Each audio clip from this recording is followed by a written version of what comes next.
Hello and welcome to this week's God is a Geek podcast. My name is not Adam Cook. Hopefully, whether you're watching the video or listening to the audio, you figured that out already. I'm Chris Hyde. Adam's taken a well-deserved week off, so you're stuck with me hosting this week. But it's okay, because I'm not alone. I'm with two very capable and sexy men, the first of which is Chris Hyde. How are you, mate? Feeling sexy, mate. Feeling sexy. Feeling good sexy, lad. yeah. Good to be here, as always. Excellent. I feel like we're the naughty children who can play while the boss is away. Exactly, mate. We have got free reign to cause utter chaos this week. I'm going to say all the words I want to say. Exactly. Adam's going to come back either next week or whenever he does and just go, what was that? So we are literally, we're unleashed this week. Go out in a blaze of glory. Speaking of blaze of glory, I'd like to introduce Mick Fraser with his lovely background. If you're on the video, you get to see something mightily special behind Mick Fraser. Yeah, how are you, sir? I'm good, mate. Thank you. I don't know what Adam's doing letting me on here without him around. I really don't, because it's a recipe for disaster. I've got a lovely background. Although my screen's a little bit funny. Carry on. Oh, it's fine. You look fine, mate. You're looking good.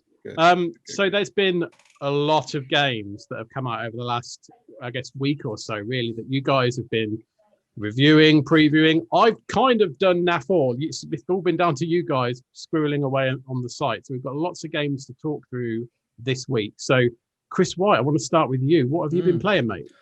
Well, there's been a few reviews, few reviews this week. I'm burnt out from it all. Little Nightmares 2, I suppose we'll start with that. Yes, let's start with that. So, I mean, I've previewed it already, like a couple of sessions where I've played a couple of the levels. And I didn't realise that I've probably previewed around half the game. Because when I started, I played through the first preview session. Then after that, it was the next preview session that I did. So there were only about 2 or 3 levels where I actually saw that were new. However, like, all in all, like, it's so much better than the first one. Like the just in terms of the kind of the puzzles are a lot smarter. The actual environments are probably the best thing about it, to be honest, because you've got these, like, it's not kiddified in any way. And I don't mean the horror isn't grim, but it's like it feels toned down. It's hard to explain because it's still like there are still like some horrific things in it. Like there's this scene where you're walking along the rooftops and there's like men just stood on the edge, and as you walk past them, you just see them fall off, like commit suicide essentially. And like leading up to that bit, you're walking through the streets and you can see like things falling off the building. It ends until you get up there that you know what it is. I guess it's kind of like if Tim Burton tried a horror. Yeah. But it's so much more than that. Like the story itself, like you take away what you want from it because there's no real narrative. It's obviously you're walking through these levels and these environments with Mono, who is this new boy, and you find Six as well, who is a person from the girl from the last game. Yeah. But other than that, like you're just trying to run away from things and make it to this tower with this beacon on. And so there's like a nice little story throughout, and then the ending's like it's actually quite. I wasn't expecting it. It's quite a powerful ending, but just the whole game is. I really loved it, and I know some people are complaining that it's hard at times and the controls are a bit iffy. But like the only issues with the controls I had were sometimes. I mean, you've played the first one.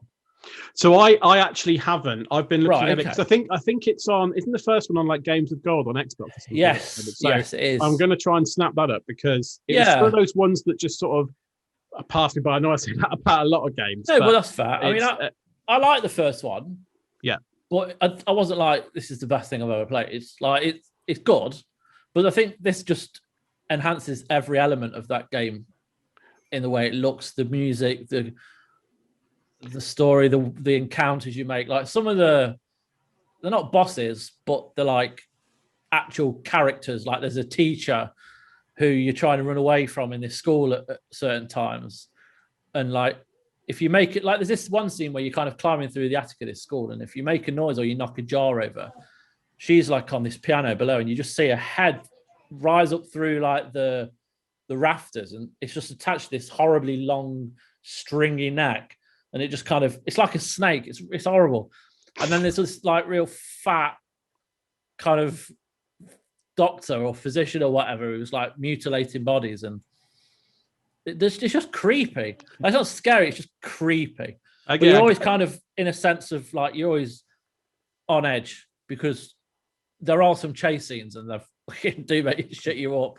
Well, my lad was playing the first one because he was obsessed with it, because he watched I don't know which YouTuber it was, one of the YouTubers that he follows, played the whole game through, and he kept saying, "Can I play it? Can I play it?" And I kept saying no, because it looks fucking horrific. Like the first game has got some of the imagery in it. It's pretty horrific.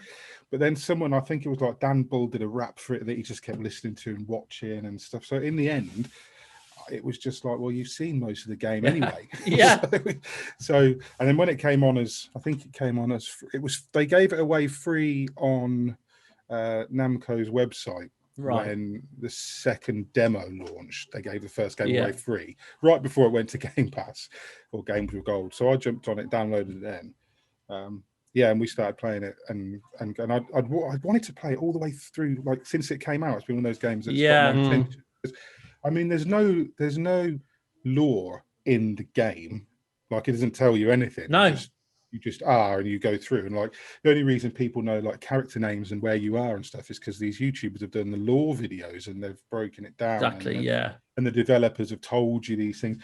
But the background lore, insofar as there is really cool and really interesting. So I always wanted to get hold of it. Yeah, it is the right time, because the second one, I mean, your review was just brilliant, and your review was brilliant, and I edited it, and I was just like, no, I need to play this game. Yeah, the thing that struck me from your review was actually like, I think near the start where you're talking about the kind of the way it left you feeling. That's where excites me. I mean, I don't like to kind of talk all like metaphorical and spiritual and all that bollocks, but it really did. Like really, like that scene I was talking about with the people like falling off it just stuck with me, and it still does. It's like, it's really kind of powerful stuff, and like the kind of this little friendship with these two. It's just an excellent game, and I think they've like really nailed it. And even if you don't find that connection with it, it's still like gorgeous. It's one of the best looking games, like not necessarily graphically, but just the way they've the atmosphere, designed it. They found something that works so well, and it's just, they've just turned it up to 11 from the first game. And so I mean, it's only 5-6 hours long, so it's easy to kind of blast through. So I mean, it's not a game you want to pay for straight away necessarily, because it's quite pricey. There is stuff to do, like you can find all the hats, and there's like these ghost children essentially, which just like hidden around the environment, and there are little secrets and stuff. So you could always go back through and play it again if you want. But like some of the puzzles are so excellent, like the way they design, not just in what you need to do, but the outcome of certain ones. Like there's this one thing we have to use this kind of, you have to essentially lead someone into a fire, like an oven, and it's just horrific. But it's the actual puzzle to get it to that point is just genius. And so yeah, it's certainly worth getting eventually if you can't afford it like right away. But yeah, it's a really little special game, that. Yeah, I'm looking forward to playing it. Yeah, it's one that's just jumped straight onto my radar of like, I want to be playing this year. So yeah, I mean, I think it will last the year in terms of when it gets to Game of the Year. I know we're a long way away, but it will definitely be there, because it's just a special game. Speaking of games that may or may not make it to our Game of the Year conversations, I guess it's not all you've been playing, Chris. So you've also been playing. So yeah, I've had this for a while. Yeah, because we did the preview. What is time anymore? It was a while ago. It was like 3 or 4 weeks, I think, where we played the first 5 hours of Persona 5 Strikers. Yes, and Adam made a good point. Adam Cook about this is that Persona series, it's a great series, but it doesn't necessarily have fanfare to anyone other than a small select few. Like Persona 4 Golden like I didn't play until years after it came out because I was listening to podcasts, and that was one of the games people kept mentioning. And I'd never heard of Persona until that. So this series will evade people, but people that play Persona 5 will know, well, you'll either love it or you'll hate it. You'll enjoy the way it tells a story over like 10s and 20 and 30, like it's 100 plus hours, Persona 5. So it's a big game. And Persona 5 Strikers is nowhere near that. However, it's still like a chunky game. It could be anything from 20, I think 25-ish hours, but there's loads more to do. It's essentially, you return to Tokyo 6 months after the end of Persona 5, where you get the band back together essentially and go off on a road trip across Japan. What the kind of story is, these things are still happening where people's desires are still being stolen. So you have to go into this metaverse and save them. And it does that across like 5 cities across Japan. So you go to like Sapporo and Hokkaido and Shibuya and a few others and whatnot. And you have to go into these jails and find the monarch, which is essentially the person in the real world who is corrupting everyone. And there's different kind of themes behind each character. Like the first level, which you saw in the preview, was Alice, and there's like an Alice in Wonderland theme kind of jail. And there's another one where there's a guy who's like an author, who's been like not been writing his own work, so he's been plagiarizing and that. So there's one kind of based around that. Anyway, you kind of do this, and then as you're going from jail to jail, you can cook in your little like minibus. You can do all other kind of bits. The only thing that I didn't like was the fact that you can't really spend much time in the cities. Like when you think of spending hundreds of hours in one place in Persona 5 and going from like spending a couple of hours actually being able to look around, because most of the game takes place within the jails. So there's that. And also the thing that kind of, I mean, this happened a lot in Persona 5, where it was the constant dialogue where you're in the jail and there's a door in front of you. You walk to the door and then 10 characters have to say something. You go through the door and then you're about to have a fight and then 10 more characters say something. And you just hammer in the fucking X button because it's not important. Like there's a lot of conversations that it is important. But for quite a lot of Persona 5 Strikers, it's just not. It just feels like filler, presumably. Then it does, yeah. Trying to get through to the next part. Yeah, it does. But I mean, it's still like combat is excellent, and especially for this kind of game, like it manages to kind of do a lot with what it's given. Like if anyone has played like Dynasty Warriors or like One Piece Pirate Warriors, they'll know there's a lot of hammering the square button and pressing the triangle for like your combos, and then a few other kind of variables. Whereas this uses a lot of stuff from Persona 5's combat, but manages to fit it into this kind of Muso style rather than turn-based. Like including the personas, you can summon a persona, you can all-out attacks are back, which are like a combination of when you get like a gauge full, you can initiate this kind of power attack called Showtime as well. So it's I mean it's good. I've spent a lot of time with it because I'm now doing guides for when it releases, so I'm kind of burnt out a bit. But like for people that are coming to it fresh, I would definitely suggest kind of playing this to Persona 5 if you don't have the time. Yeah. At this point, that's on PS Plus, isn't it? Persona it is. And it's not even the Royal version, it's just Persona 5. No. I keep looking at it and thinking, because I played Persona 4 Golden when I reviewed the PC release. They did that stealth release on PC that nobody knew was coming.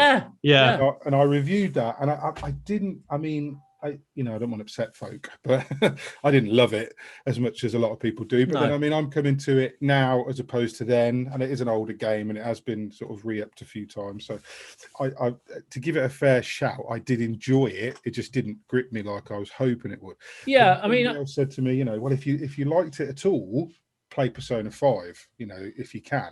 Yeah. And I keep looking at it and thinking, I just haven't got 100 hours to go through. That is literally the only reason why I've not jumped in as well, because I hear so many things about it that I really like the sound of. Like, this is right up my street, but I'm like, I just haven't got. I'd still be playing it when we talk about Game of the Year. Like, what have you been playing this year? Persona 5. Persona 5, yeah. Exactly. That's it. It's a problem with like it's not that it's tutorial, but there's a lot of stuff that has to happen before the game gets going in Persona 5. Yeah. Like you're having so many conversations and trying to learn some basic things, and it drags on, but it kind of does pick up eventually. And it's when it picks up after, like, I mean, you're having to play 20 to 30 hours for it to really kind of get going. Whereas this, it is quite sharpish. You're thrown into a fight as soon as you start, and then you're kind of given all the other tools as you go. So it's dead easy to get on with. And like, if you've always fancied Persona 5, but you don't have the time, and you quite fancy just like a mindless fighter, like, give it a go. Mm-hmm. But I do think it will kind of slip past the radar. Yeah, I imagine it's not as strong as Persona 5 in terms of, I mean, like, Dynasty Warriors games, Musou games in general, they have like a niche following. It's like Yeah, quite time, culty yeah. games, and then most people don't bother. I mean, even casual people who look at it and go, it just looks like a lot of button mashing. And I think I played a Dynasty Warriors game since Dynasty Warriors 3 was the last time I really invested any time. And I think that was, I don't know if you guys remember it. There used to be one where you had the opening cinematic and you could switch the characters that were doing things in the cinematic, which at the time I thought was the coolest thing ever. So every time you unlocked a new character, and there were like 50 characters or something, you could go into the settings of the opening cinematic and swap characters around. So there'd be different characters fighting, different characters leading the armies in the cinematic at the beginning. And I spent more time in that than I did in the game, just swapping characters out. But I think someone will probably correct me, hopefully. I think it was Dynasty Warriors 3 that did that. I don't think any others did. I think you're right in being like a niche title. Like, they're not, I wouldn't choose to play one. I like certain hack and slash games, but not like this. It's just the enemies just throwaway. They're like, there's like, you're fighting up to like 30, 50, 60 of them at a time sometimes. And a lot is happening. Like, a lot is happening on screen. So you can't focus on anything. You just know what you're doing is right. Because you press the right buttons. So things are dying. Things are dying. Hearts are disappearing. I always feel like with those types of games that if you're invested in the franchise that it's based on, then you're in. So like Hyrule Warriors, I'm much more invested in that as a concept than some of the other like Dynasty Warriors or Orochi Warriors stuff. Just that's personal to me. Like I could play a Musou game. Like I like the demo of Hyrule Warriors. I played the original. Like, because I'm more invested in the other stuff that kind of fleshes it out rather than just the stuff that's in the moment. Like you say, the press the square over and time again, and your enemies flying everywhere. It's cathartic. Don't get me wrong. There is a lot of fun to be had with smashing 100 enemies in one go, but like that wouldn't be the only draw to me. No, you're right. It's whether people who are fans of Persona 5 are enough of fans to not want Persona 6, but want this, I guess. If people, because people will miss it, and you do get to see the characters where they are now and what they're up to. It is a true sequel, though, isn't it? Because I thought it was a spin-off, but it is actually a true sequel. Yeah, it is essentially. It's just a different style. And I don't imagine Persona 6 will continue on from Strikers. No. But I know that Strikers, the story or the characters where they are, does follow on from... it is essentially a sequel, but it's decent enough. Well, I don't think many will stick with it, but it's definitely worth trying if you ever get an opportunity to play it. But Persona fans are probably going to get more out of it than anyone that's just coming into it fresh. That's fair. Which is fairly obvious, really, I think. And then the other game that I've previewed is Bravely Default 2. I am really interested in this one, I have to say. I am actually. I keep looking at it and thinking, because I mean, Switch exclusive, because it isn't exclusive, right? Correct me. Yeah, it is exclusive. Yeah, Switch exclusives always seem to do. They do more for them on the Switch, if that makes sense. Like when things are ported or they're multi-platform. No, I agree. Yeah, I love it when there's a good Switch exclusive because they develop it, build it right. And it's, I mean, you've played any of the others at all? I've played, yes. But so you know about like the Brave and Default system? Yeah, because I know this is Bravely Default 2, but this is not the second one, is it? No, but it's kind of, because the Brave and Default system's there. So I'll try and explain it without sounding like I'm stupid. So you've got two kind of options well, you got more than 2 options in combat, but one is called default and one is called brave. If you select default, you kind of bank an action for your next turn. So you don't have to do that. You could just attack or you can heal someone. But if you store that move and it comes around to you again, you can then use 2 actions on your turn. You can choose to bank another one. Obviously, it's more riskier, and the more you bank up, the more damage you'll do. So there's like risk and reward of playing.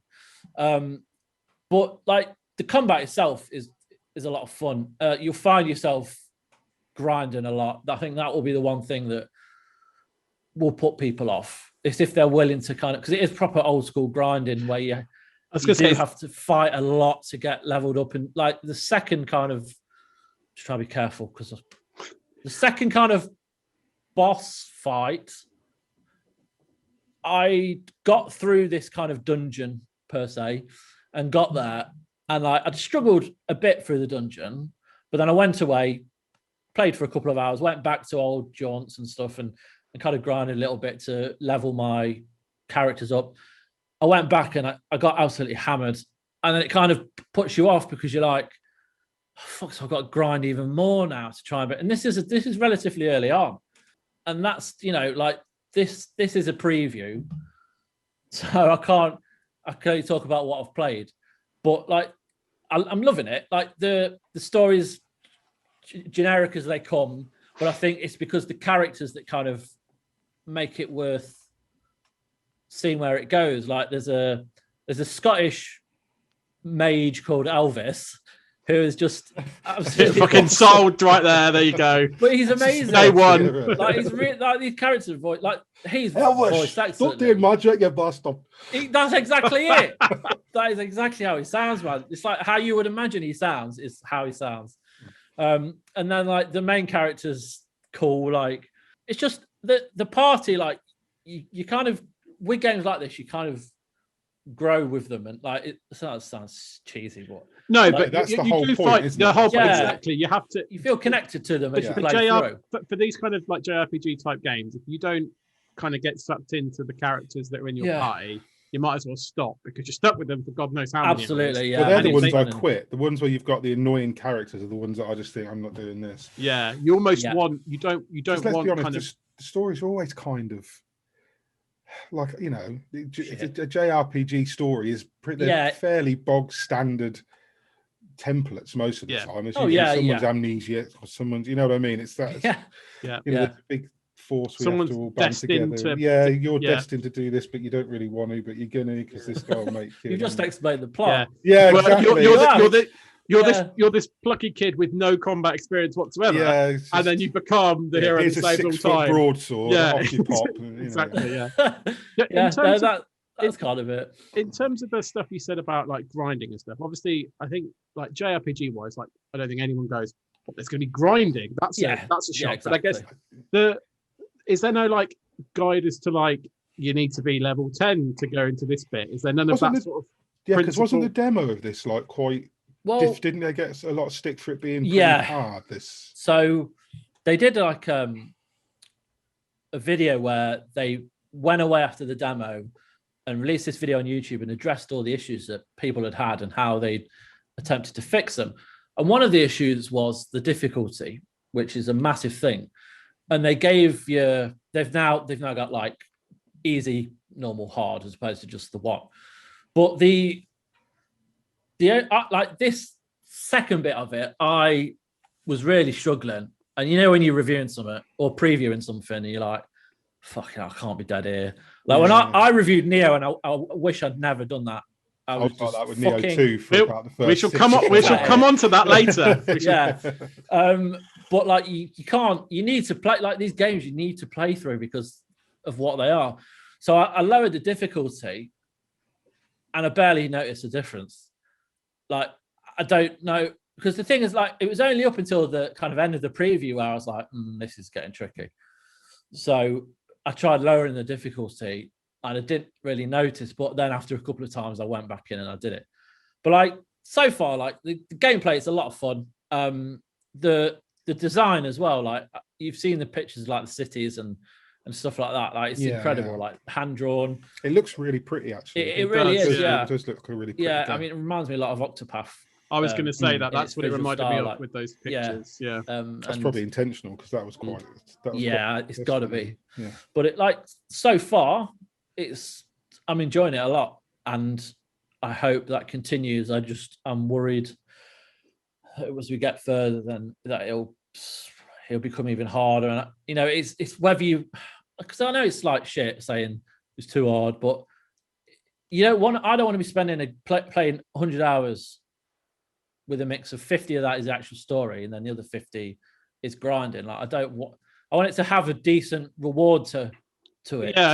Yeah, I guess what you would want hopefully is either it to click into a rhythm that you go, okay, I know where I was messing up now before. It's not that it's just gruelingly difficult, but I wasn't doing things in a certain way. Or that, like there's a way to just not feel like you have to add tens of hours on just to get through it. Yeah. And you mentioned about, is there any indicators of finding how difficult someone is? I didn't see anything. If you get killed, it's hard. Yeah. I mean, get good, Chris. You can like use this thing. Easy. You can kind of use a magnifier, like you've got a magnifying glass which scans enemies, and it'll tell you then how many hit points they've got and what their weakness is, like whether it's a weakness to magic or a weakness to daggers or bows, or again JRPG staple. It is. But the only indication is the further you get, the harder it becomes so far. But like it's good. It's a good game, and I'm really enjoying it. So, Well, speaking of difficult games, Mick, I'm struggling with segues a little bit in this pod, but I feel like that's the best one we're going to get. That's so not bad. Speaking of difficult games, Mick, speaking of difficult games, you've been revisiting some particularly difficult games. I have, yeah. I've been back with Nioh. I've been reviewing the remastered Nioh Collection. So on PS5, we didn't get PC code. I was expecting that we might get the PC code because, but I don't mind because the PS5 versions are just magic. I wish my telly would support 120 FPS because you can run both games now on PS5 at 120 FPS. Oh my god! Wow, nice. And I haven't seen it because I couldn't run it, but I have seen like the Digital Foundry stuff and things like that have said that Nioh 1 in particular is just magic. I bet that came out a while ago, didn't it? 2017, I want to say. I think it was 2017. In fact, I'm sure it was. I tell you what, though, I remember when I reviewed Nioh 2 on PS4, and I played it on PS4 Pro, and I played Nioh the original on the base PS4. So, and Nioh 2 looks great on the Pro. Like it looks really good. And I remember thinking it looked just the same. I thought, they've just reused all these assets. Everything looks the same. There's no real. And then when you play them side by side, even the remastered version of Nioh, you see all the little flourishes that they've put into Nioh 2. Like there's a lot more color in Nioh 2. There's a lot more use of like light and the pink blossoms and things like that sort of make it all pop. It's not Ghost of Tsushima standard, but because most of Nioh 2 set at night or in cave. Your own personal hell. There's very few. Yeah, very few beautiful fields to ride through or anything. It's just, caves to splash your blood against. But playing them both side by side, which I was. I haven't played them beyond what I had to play to review the collection, I'll be honest. But playing them both side by side because I wanted to get as much as I could through both of them. And originally, I'd said to a friend of mine, I was reviewing these, and he said, well, I think you've got to have Nioh 2 installed on the PS5, the PS4 version installed on the PS5 in order to do the cross save. And I said, oh, bollocks, I've uninstalled it now. I'll just go through it again. An hour into playing Nioh 2 on PS5, I was reinstalling the PS4 version just to get the cross save back, because I forgot. The thing is, like, like with Dark Souls, there's definitely a feeling of reward. Like, is that the same? Because I just found, like, the first one, it was just it was just being a cunt for the sake of being a cunt. Like I tried. I thought, and I said this in the review actually. I felt that the first Nioh just felt mean spirited at times. There were times where I was just like, this game just wants to be mean. It's not like, and I always felt like you say, with things like Dark Souls and stuff like that, it's always like you adapt and you find a way around it and you keep persevering and you learn it. And I just thought that with Nioh, it had a way of just blindsiding you all the time, a bit like Sekiro. That's how I felt about Sekiro. I mean, I think very differently to you about Nioh. I think I wrote something on the site about it. Go check that out. But I actually loved Nioh, and I thought it is punishing. Nioh is. I remember Nioh, the original, very early on, thinking, "Are you kidding me? Like these enemies are insane." I can't remember what the name. They're very fast moving, almost like cartwheel things that just come at you and just kill you within seconds. Yeah. I remember thinking, I'm never going to survive this. And then I remember, I think the very first level, just before the boss, just replaying that bit over and over again just to get through it. But I've certainly found with Nioh that once I'd cracked it, I had cracked it. I feel like Neo's a harder game to start with. Well, it's very much not. I mean, I said it in the review of Nioh 2, because I don't consider them necessarily to be Souls-likes. Like a lot of people put them in the Souls-like stable, and I have before. I've done articles where I've got like the best Souls-likes available and things, and I put Nioh in it. Yeah, I don't consider Nioh to be a Souls-like I did before, but they're not like that. They're very different. Like they're very. I mean, they're kind of spiritual successors, I think, to like Ninja Gaiden. You remember Ninja Gaiden 2? Yes. Yeah. How that game felt, and that was like Team Ninja's thing, because they're so fast and there's so much stuff in them that they're almost like in Dark Souls. You got to work for everything in a way. Like a Souls game, you got to stockpile everything you can pick up or that you can buy. You've got to, you know what I mean? Everything's kind of stingy, so your tactics are based on what you've got on you at the time and things like that. Whereas I find that Nioh sort of, especially Nioh 2, throws all these things at you. You've got all these spells and abilities, and by the end of the game, you're a badass, and the only thing that can stop you is the bosses. Like for the last, I don't know, 3 or 4 main sections of the game that lead up to the last few bosses, you steamroll nearly everything except the bosses. So they do feel different. But yeah, I get what you're saying. I think Nioh is a game where, and the same as the second one, I think people who go into it and quit after 5 or 6 hours, which is a lot of people, and that's fine because they are tough games.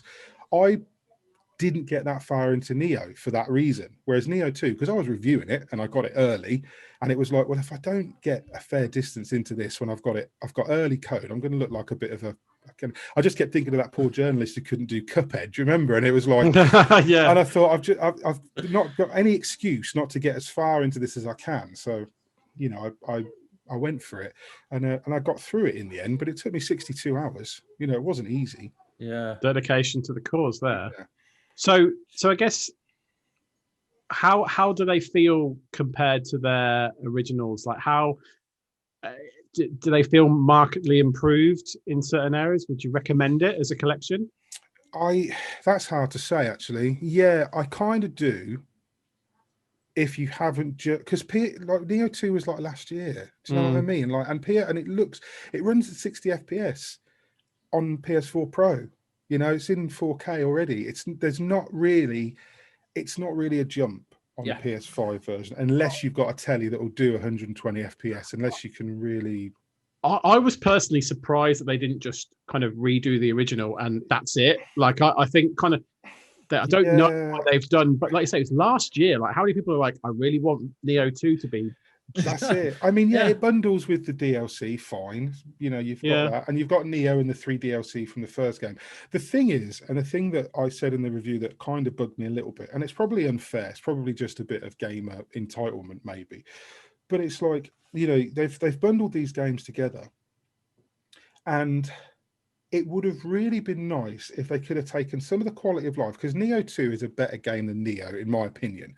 Like, it doesn't lose anything, which is the key thing. It doesn't lose anything that Nioh has, in my opinion, and yet it builds on stuff. There's a lot of quality of life stuff in Nioh 2.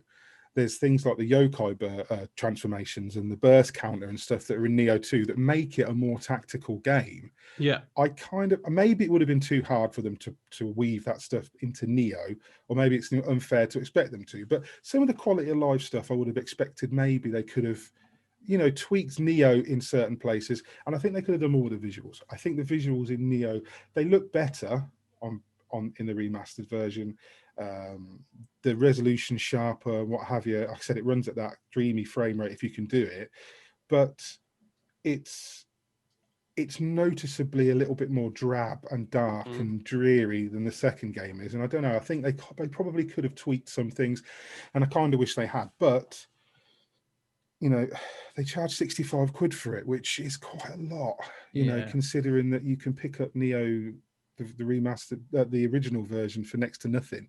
So you're really paying all that extra money for slightly shinier graphics. I guess all the DLC as well. Like, it's just there's got enough the content there. I suppose. I mean, I come out if you've never played any of them and you've wanted to, it's probably a decent price the big package. Thing, yeah. Really. If you've been waiting, or if you're just after something to play, I mean, there's not an awful lot of games out right now, and if you're looking for something to sink your teeth into, maybe you're put off before for whatever reason. I think if you're in the mood for it, I mean, you've got maybe as much as 100, 120, 150 hours worth of game with the DLC if you buy both, and you can make it through. And regardless of anything else, they're just really, really well made games. Like, they're really, really well put together. Team Ninja did just a fantastic job on both. So yeah, I'd recommend it, but don't go in expecting it to blow your socks off, because they haven't done that much to it. It's not that big a remaster. Yeah. Okay, go on then, Mick. Tell us what else you've been playing. Okay. You sad man. I can see this list, and I'm pretty sure regular listeners will be able to guess what you've been playing. But go on. I have wandered back towards Destiny 2 in the last, of course you have, this last week. And I tell you why, and this will make me sound even worse. The CGI trailers have been so cool recently. I watched the CGI trailer from the middle of Beyond Light, where like there's three of the big characters from Destiny. It's like I think it's Osiris and Eris Morn and the Drifter. The Exo Stranger, the Drifter, and Eris Morn. They just annihilate all these enemies in this really cool CGI thing, and I was like, "Fuck, I miss Destiny sometimes." And then I found myself wandering back to Myelin Games, who does the Destiny lore. This Australian guy who's just fantastic with the Destiny lore, and I ended up going down a lore rabbit hole with Destiny. I just thought, you know what? I own this on every platform. I haven't played it for about 6 months. So I reinstalled it, and I just found myself hooked. The Beyond Light campaign is really good. And not just for Destiny, but I mean, I will argue till I'm blue in the face. I'll die on the hill that Destiny 2 is one of the best mechanically speaking, should I say, one of the best shooters available. Like, I think I'll argue that forever. I think it's an absolutely amazing shooter. How long has it been since you last played it? In how it feels. A good 6 months. I dropped off of it after the first two expansions ages ago, which was the Warmind and the Osiris one, because I thought at that point Bungie weren't even trying. It just felt like they were just sort of, here's some expansions, and they added some new content, but Mercury was kind of shite, and I didn't feel like they'd really added that much to it. And then I went back for Forsaken, which I thought was tremendous. I thought they did, like, the Forsaken storyline, the plot, the way they did it, the cage stuff was really good. But then it kind of lost its way for me again after Forsaken. It started to, the seasons, they hadn't really got a handle on. It was just content for content's sake, it felt. And they didn't, like, now they sunset things, which I'm not 100% cool with. Like, I don't like the idea of vaulting content that people have paid for, but that's literally the thing that puts me off. Yeah, like, that's been putting me off. Yeah, I loved the original Destiny, and then went back for a second wave when all the content came out, and got it all. But then when it's like, oh no, you can't actually play that unless you buy all these things. I'm like, but I've already bought it. Like, I should be able to play it. But I literally am in a position where I need to do the one raid on the hard difficulty to get the platinum, and I can't because they've sunset the raid, so I can't even. That's a joke. I can't even do the raid to get the platinum. So, and I just never got around to it. Didn't realize how close I was to the platinum trophy.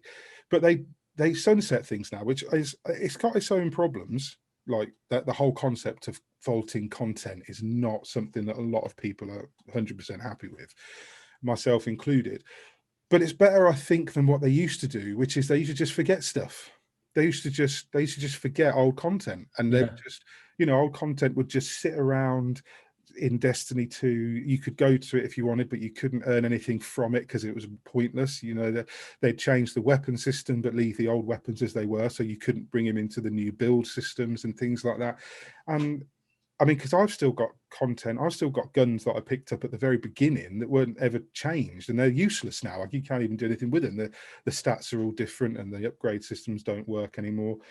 So it's a game that has a lot of cobwebs, I think, Destiny 2. But I think that Beyond Light, the way they've done Beyond Light, and the last season, I came in right at the back end of the Season of the Hunt, which was the last season. The Season of the Chosen just launched, so I've just blasted through Shadowkeep because I've never played Shadowkeep. Blasted through Beyond Light, which is great. I've been back in the PvP again. I only PvP in Destiny. I don't play any of the game PvP because I just love Destiny's Crucible.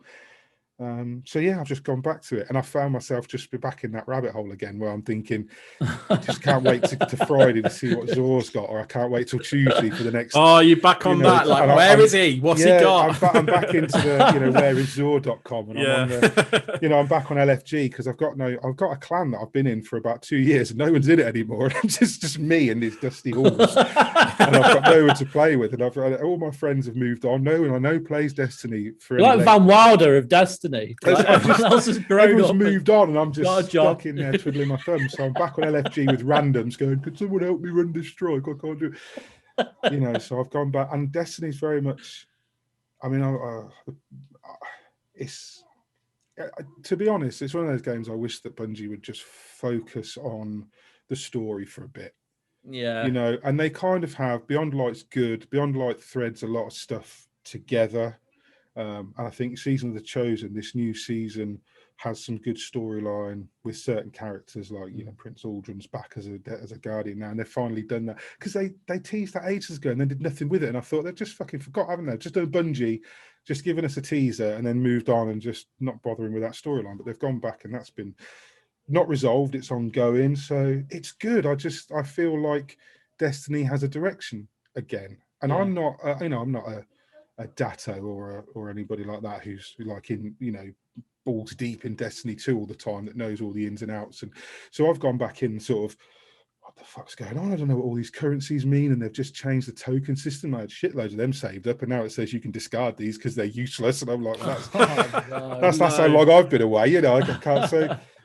So it is a little bit like that Gandalf meme where, it's like, if you've been away from this game and he's just looking around the cave, like, I don't know where the fuck I am. But I've been playing quite a bit this week, and I've kind of got my head back around it again, and I'm back into the point where I'll never ever convince. Destiny's one of those games where if people don't like it, you can't convince them to like it. No. Adam, no. I try with Adam all the time, and he's not interested, and I can see why. But I just, every now and again, I just go back to it and I get hooked for a bit, and then I get sick of it and I hate it, and then it's really weird. But I'm glad they've officially sort of said there's no Destiny 3 now, and it's always just going to keep adding content to this, which is kind of cool. They originally said, didn't they? The original Destiny was going to have a 10-year roadmap, and then sort of Destiny 2 creeped out, and you're like, that's odd. And then so they were going to do Destiny 3.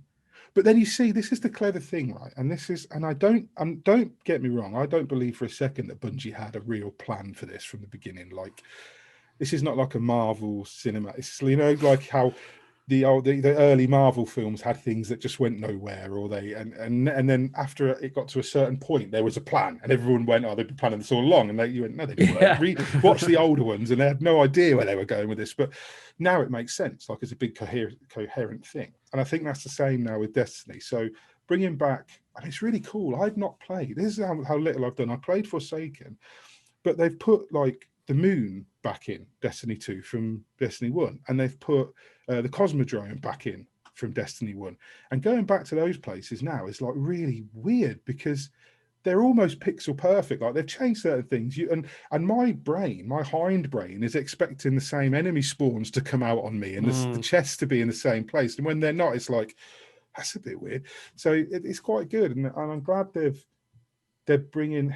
You can say what you like. Maybe they always had these assets that they could have used. Maybe it's not all that clever, but it's nice to see that they're linking this game to the first game in that way. And I'm hoping we get places like Venus and stuff like that come into it later. Yeah. So yeah, I think now they kind of have a plan. Now they know what they want to do, how they want to link Destiny to Destiny 1 properly. And they've kind of absorbed the Destiny 3 idea into Destiny 2. So now moving forward, they'll just keep adding to it. And hopefully this storyline will start to really make sense. Because I think there's some people, you've only got to look at the lore entries and stuff. There's some supremely talented writers at Bungie. Like some of these ideas and character moments and some of the dialogue and these little tiny things that they hide away in the lore are so good that you want them to be in the game, and they're not. And so I'm hoping moving forward that's what they do. But yeah, anyway, so I prattled on long enough about Destiny 2, but I am back. I'm sure Destiny 2 will feature on future podcasts when Mick gets bored and then comes back to it again and then waxes lyrical about it. But... Actually, yeah, if anybody watching wants to play, please. If you want to join Mick's empty clan, if you want to join Mick's empty clan, then put a comment in the YouTube video. I'm tired of running around with randoms who don't want to talk. Mick will be in touch. Anyway, moving on. Moving on, mate. What else have you been playing? What else have I been playing? I've been reviewing a few things. Reviewed a little game on Nintendo Switch called Blue Fire. Yes. I won't talk too much about it because there's not that much to talk about. Like, I liked it. I enjoyed it. It's a little bit... I saw loads of stuff pre-release, or not pre-release, my review, let's say, because I think by the time we got it, it was almost ready to launch. And a lot of people have said it's Hollow Knight meets whatever, it's Wind Waker meets whatever, it's Dead Cells meets whatever, and it's kind of all of those things, but none of those things at all. Like it's one of those games where if you look at it a certain way, you can find similarities with just about any Metroidvania, or it's kind of a little bit Souls-like, but it's also kind of a little bit Metroidvania, and it's like a little platform game. But I say little, it's quite a long game. But it's I thought it was Nintendo Switch exclusive, so I apologise for that, because in the review that's what I said, but it's not. It's on PC as well. So you're like a little fella who you wake up. It's like Dead Cells. In Dead Cells where you wake up and there's all the bodies around where they've done loads of experiments on, and he like makes a joke about it. It's kind of like that. So your little fella wakes up in like a test tube in this castle that's above the world, and all the world's destroyed and overrun by monsters and demons, and it's just this floating castle. And you wake up in it, and there's loads of bodies on the floor of like previous, I guess, attempts to make you. And you're like this little kind of stitched together dude with a hood and these two whacking great swords on your back already. And then it's like a platform. I see the similarities to Wind Waker, because the Wind Waker remake kind of, it sort of looks like that. It's got that kind of aesthetic, and it's got that kind of viewpoint. It weirdly reminds you of Hollow Knight for reasons I can't even really explain, because Hollow Knight's a 2D side scroller. This isn't. This is a 3D platform game. I don't know whether it's how he moves or how he looks, but something about it just screams Hollow Knight, and I can't put my finger on it. But it's a decent game. I enjoyed it. It's one of those that's hard to recommend. It's got a shit title, right? Like some games just have shit titles, and it's just called Blue Fire, and I'm playing it, and all of a sudden there's a bit where you unlock an ability where you can throw little balls of blue fire at people. I went, oh, is that why? That's why. Blue Fire? Or is the magic that reanimated him the blue fire? I've no fucking idea, because there's all different coloured fire in it. So I don't know why it's called that. I think the title is going to let it down. I don't think anyone's going to scroll by and go, wow, that sounds really interesting, because it doesn't. It sounds generic as well. I think that's the other problem. It's not just like the title maybe doesn't explain the game, but it just sounds very generic as a name. I don't think the screenshots help. The screenshots don't really do a lot to sell the game, because it just kind of looks like your bog standard cutesy little platform with a little cutesy dude and platforms, but it's really quite good. The platforming is on point. Like it's one of the best recent. I mean, like like behind me actually, for the Ghost Runner, how on point that platforming is. It's kind of like that. You're running along walls and you're jumping up walls and bouncing off them between them, and you're jumping across gaps, and you've got this dash, which even on the Switch, if it was on the PS5 with the DualSense, I'd go, yeah, that makes sense. But it's on the fucking Switch, and like the trigger does this dash, and you will intuitively dash as far as you need to. It doesn't do it for you. Like, you can overshoot it or you can undershoot it, but you kind of just hold the trigger intuitively as much as or as hard as you need to make this jump, and it's really quite clever.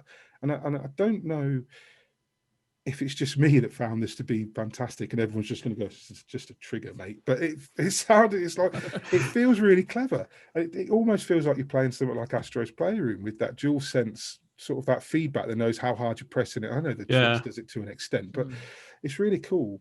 And yeah, so, you know, it's got like a parry system and a dodge system, and it's got, if you die, all the enemies respawn and that sort of thing. So it's good. It's quite good if you like that sort of thing. If you like your little cutesy platformers and adventure games, it's well worth getting. It goes on a bit. It does go on a bit. After about halfway through, all of a sudden the Metroidvania thing sort of kicks in, and then you're backtracking, and it's like, well, I've done all this now. You kind of and I got to a point where I just sort of dropped off it a bit towards the end because it was just sort of going through the motions. But it's well worth picking up and trying if you like that sort of thing, and especially on the Switch, because I'm playing on handheld. It looks lovely. Speaking of things that look lovely, I'm really trying now with the segues. I was going to say, speaking of things that control really well, and that would have probably been the better. Absolutely fine. Yeah, that would have been much better. I wonder what game he's talking. I wonder what game I'm talking about. So, Alan Wake. So I wanted to spend a bit of time, because I've actually been playing some games this last week. I wanted to talk about Control Ultimate Edition on PS5, free on PS Plus, and boy, what a game that is. Adam was lambasting me last week for having never played Control.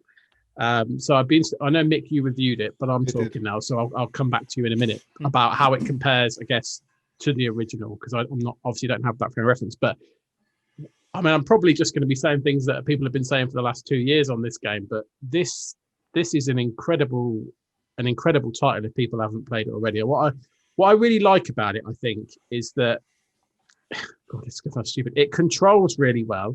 The movement of it and the traversal is on point. Like, you always feel like that whatever you wanted to do. I don't want to spoil some of the abilities and stuff that you can unlock, because people won't have played it. But you unlock abilities as you go that help you both fight but also move. And I really like the way they kind of mesh together, and you feel like they're not just often in games you can find, you get this new ability and that's to overcome a new problem that I'm going to give you. Whereas I feel like in Control, it literally just kind of adds to your repertoire, and you can choose how to kind of take down enemies or like traverse different areas and stuff. Well, and I really love that. Abilities. You can and some of them are optional. Yeah, absolutely. I think three main abilities are optional. Which I think it actually helps it, because you're not forced to get them.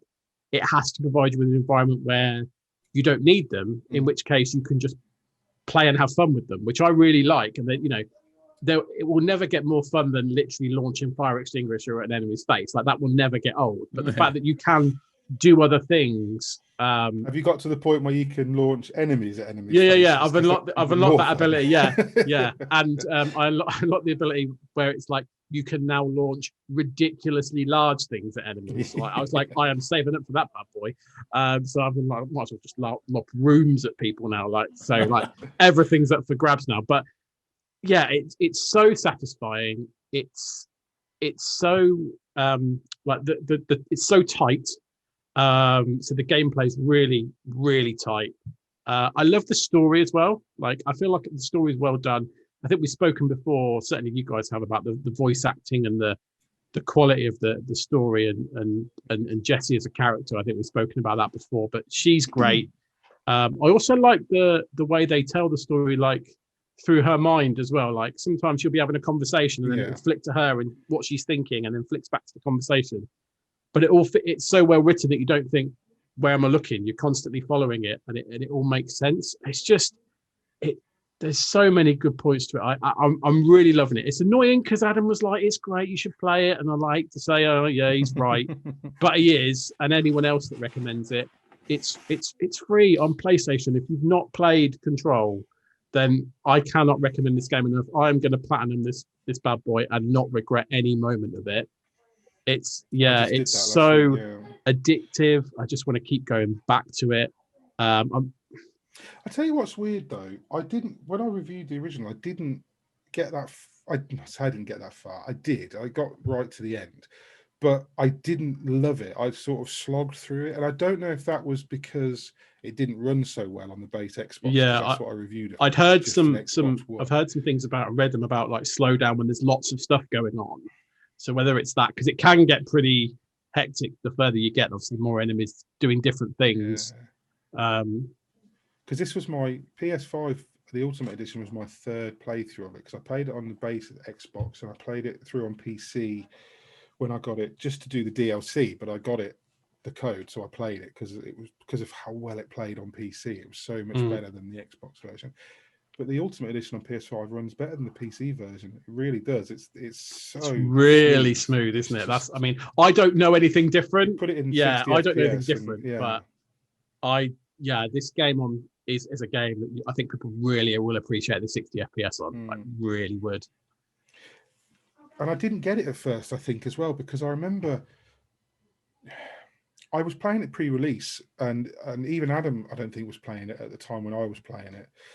So I had no one to just sort of bounce things off. So the game to me was,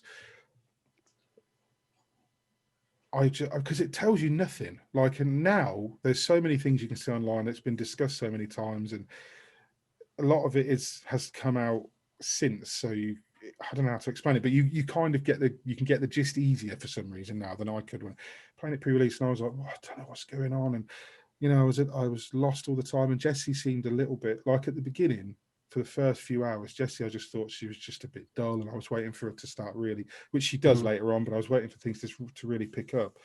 And I thought it was all a bit, I think I only gave it an 8 for some reason when I reviewed it on Xbox. And then I just fucking loved it on Nioh. I couldn't stop playing it. I think it helped that I knew more or less where everything was and what I was doing. And it wasn't a speed run, but I think I platinumed it in about, I don't know, 12 to 15 hours or something. Yeah. So I did everything.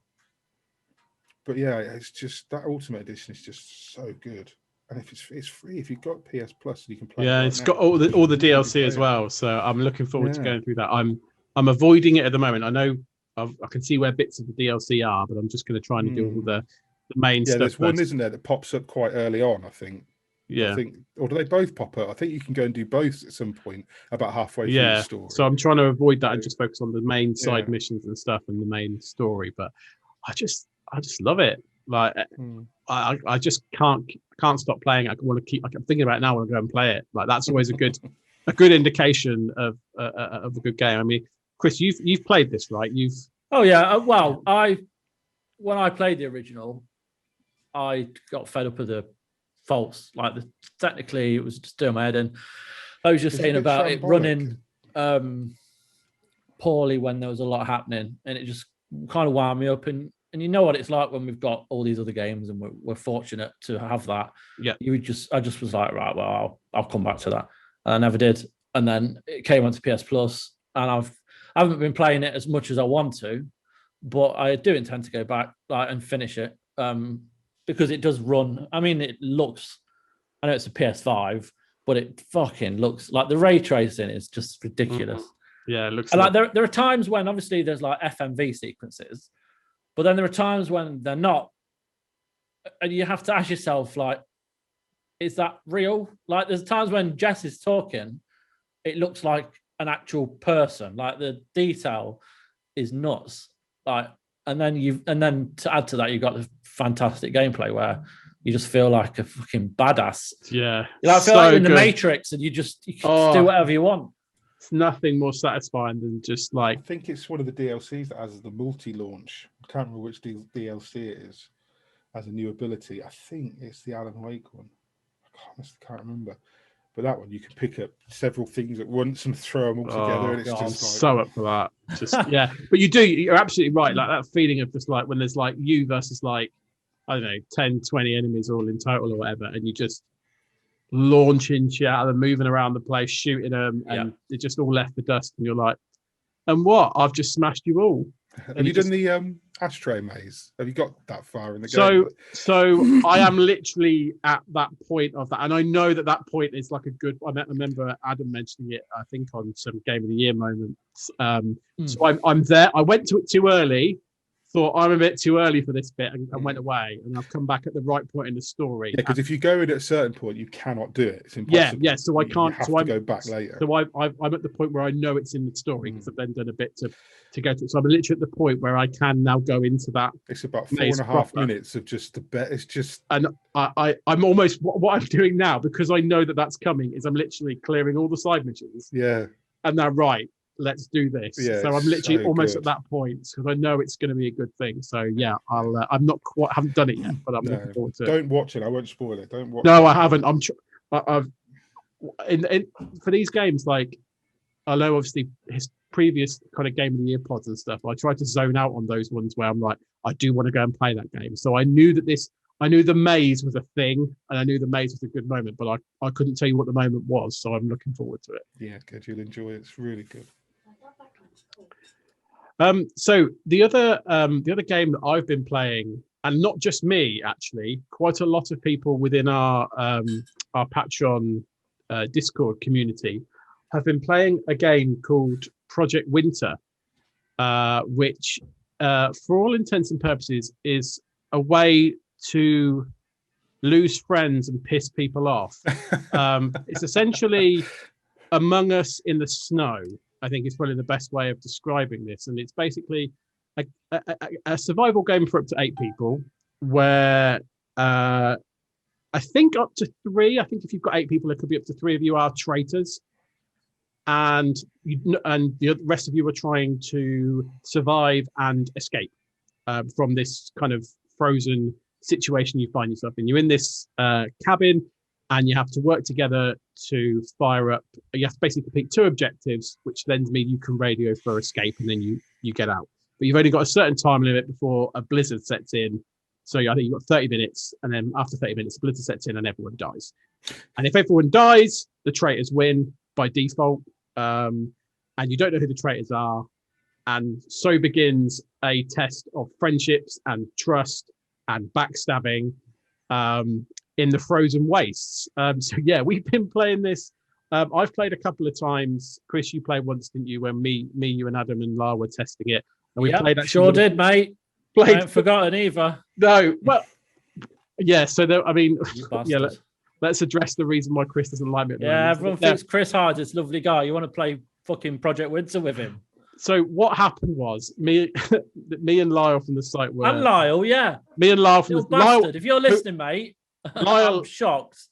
I don't know how, but Lyle always seems to be a traitor in these games. So now no one on the site trusts Lyle. He's got that look. Then he's got that look. Look. And it's interesting because when we first played it, Lyle was kind of telling us what to do. Lyle was like introducing us to the game, because one thing I will say about this game is it doesn't really tell you a great deal. You have to figure out a lot for yourself. So I was sitting there going, Lyle, I have no idea what's going on here, mate.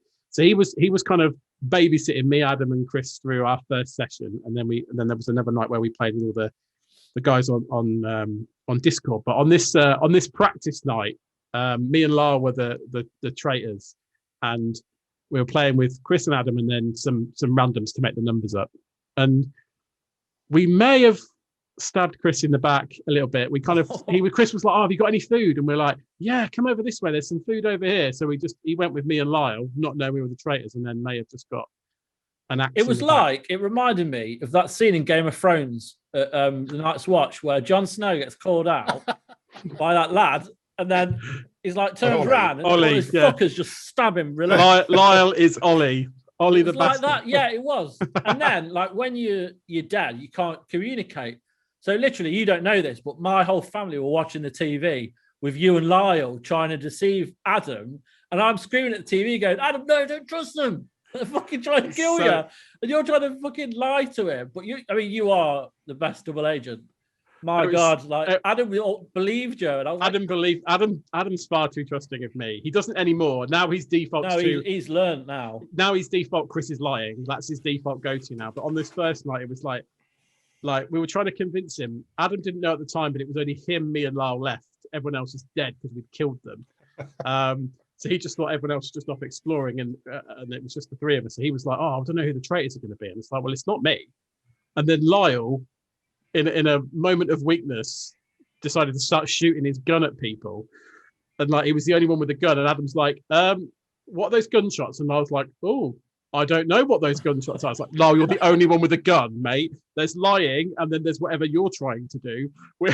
so Adam was like, "Well, clearly Lyle's a traitor," and then he was convinced I was working with him. So then Adam started stabbing me in the back, and then so Lyle just went, "Oh crap," and started shooting me as well. So I was like, "Oh, look, what are you guys doing? Why are you attacking me? You must be the traitor, Adam." And he's like, "No, I'm not." And it just, he managed to convince Adam twice in a row that I wasn't a traitor when I was. And just as he found out the truth, he trod on a mine and blew himself up. Yes, that was the best end actually. So then what? So Adam killed me, and then was just following me around, hacking me because both me and Lyle were dead. But the idea is the survivors have to escape to win. So even if they kill the traitors, they still have to then do all the tasks to survive. So even though me and Lyle were dead, we hadn't yet lost because they hadn't actually got out. So Adam was spending so much time just hacking me, even though I was dead, because he was so annoyed. He was just hacking me with just hacking me with his sickle in the back. I was crawling around, and he was just following me, just hacking me because he was so angry. So I just sort of crawled over a landmine that he couldn't see. And then he blew himself up and died, and we won. And it was quite possibly the best thing I've ever seen in my life. Brilliant. So I downloaded it actually because you've got to play it. It's so good. We played it. Download it. We played. It's really good when there's because we play with a few randoms, and it's not as good. No, that's what I'd rather play with you guys and like. Yeah, the next day we got like there's like Nick, McPoo, G-Town Steve as well from the Discord, all playing with us as well. So that you can have it to 8. If you can get 8 of us all together one night, it's so good. Because not only do you kind of know the people that you're talking to, which I think makes a difference. So much banter goes on then when you're trying to convince people you're not traitor. And Adam's very paranoid. Like he's great. I'll say it because he's not here.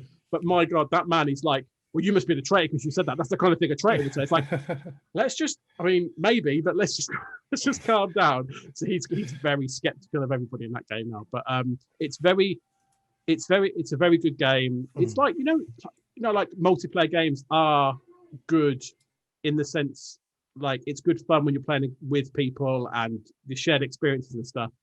What I will say about this game is it doesn't tell you a lot, like I said, and the communication is a little bit ropey. Like there's been a couple of games where people haven't been able to hear anybody else, and when it's a game about communication and trying to convince people you're not a traitor, it's not clear.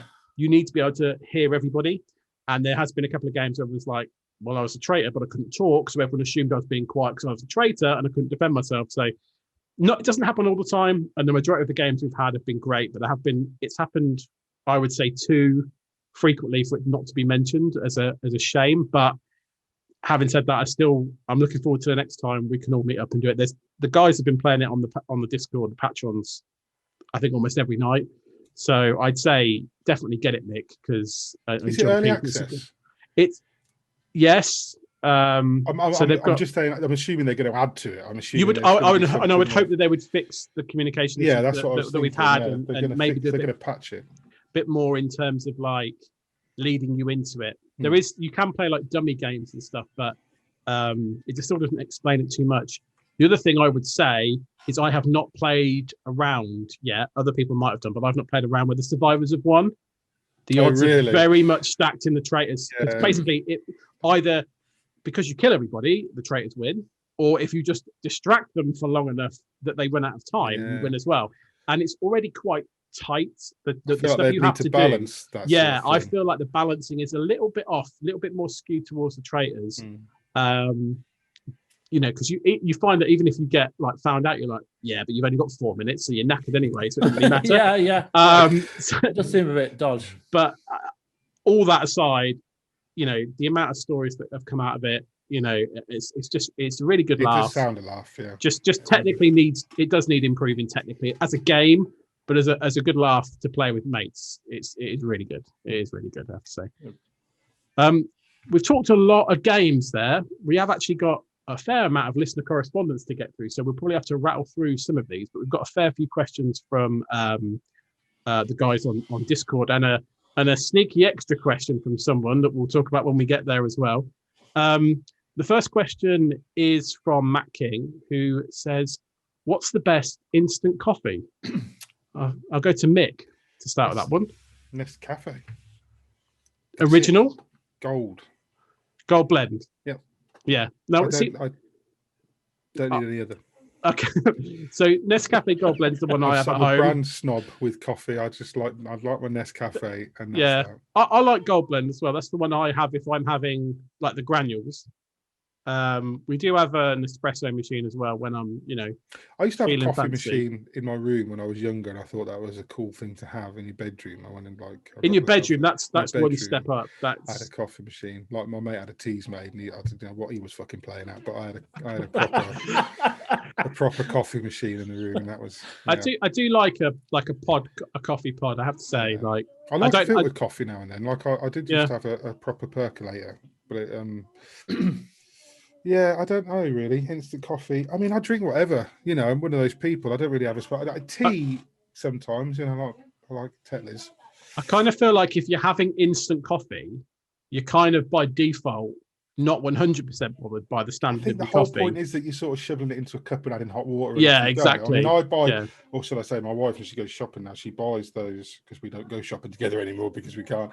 So she goes shopping and buys those. She buys caramel Nescafe, and it's just add hot water, and they're just the best thing ever. And I don't need any other coffee. Are they good? Because I kind of always get the impression with like the flavored ones, the flavored coffees always smell better than they taste. Like they taste is just watery shite, but they actually smell really nice. But I'm guessing that's. Some of them are an instant miss. Some of them I don't like mint coffee or orange coffee or anything, but caramel coffee, I'll go for that. How about you, Chris? Instant coffee. So I do like my coffee. So if I want like a good, strong flavored, rich black coffee, because I don't drink it with milk, I go for Carte Noire. Okay. Oh, so you like hardcore, no milk? No, okay. I don't like milk in my coffees. So I'll go for that. But then flavored coffees. Now, Aldi I mean, you can buy them online as well, but there's a range called Beanies, and I have posted pictures of them on Twitter. Yeah. But like they do a maple syrup one, and like a toffee one, and some flavors do taste watered down, like you say, like they're just. Bleh.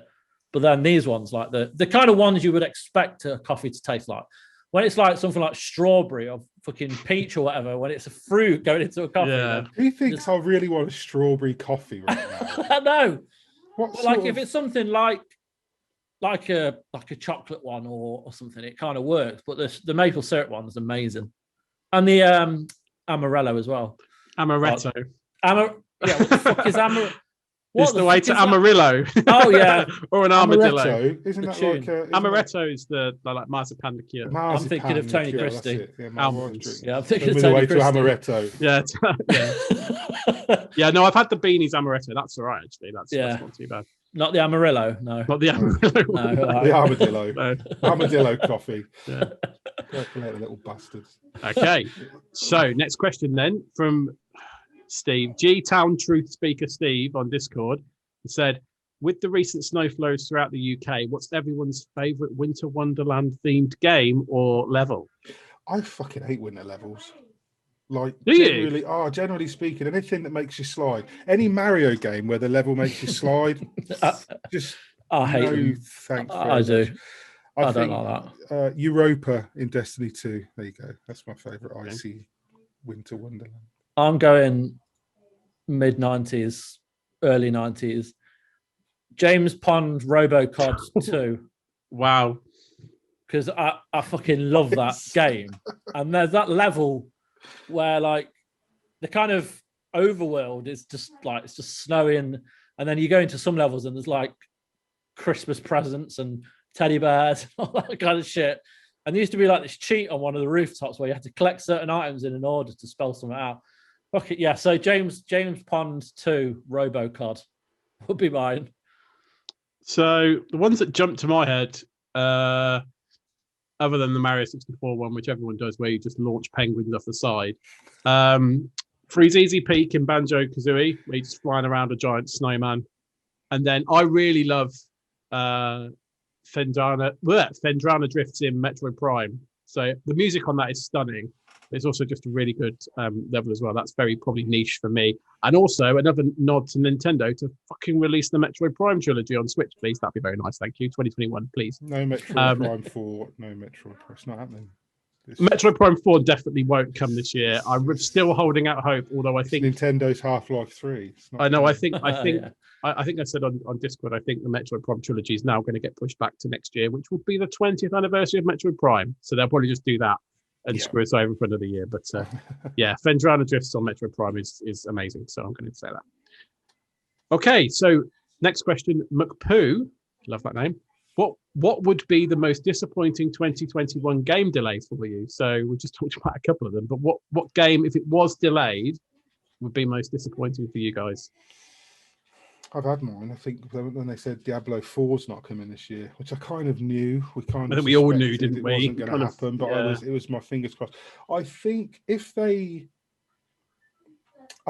announce Elden Ring, which I've been waiting for with bated breath, I think if they announce that Elden Ring is this year, and then they delay that into next year. Oh, could you imagine? I'll burn something down. I think if that happened with Dying Light 2, I think I mean that Jesus, Oh I know my that God, game. yeah. But could you imagine if they actually announced that it's coming out definitely this year, and then went, I don't know, and then go back on it, take it away. Yeah, they do that. They can't even blame the pandemic because it was supposed to be we had it 2019 or something. Yeah, we had it on the most anticipated list for about 4 years on the game. We literally call it the Dying Light 2 award. Yeah, yeah, most anticipated. But I think I really want Breath of the Wild 2 this year. I really do. But I just think I don't know. It's not been confirmed. Maybe Horizon.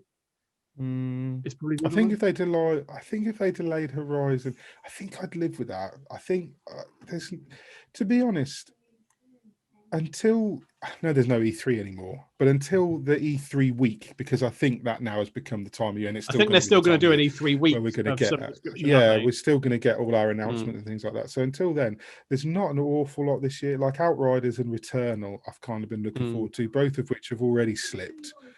So Diablo 4 slipped. So right now, there's nothing else that I know is coming this year for definite.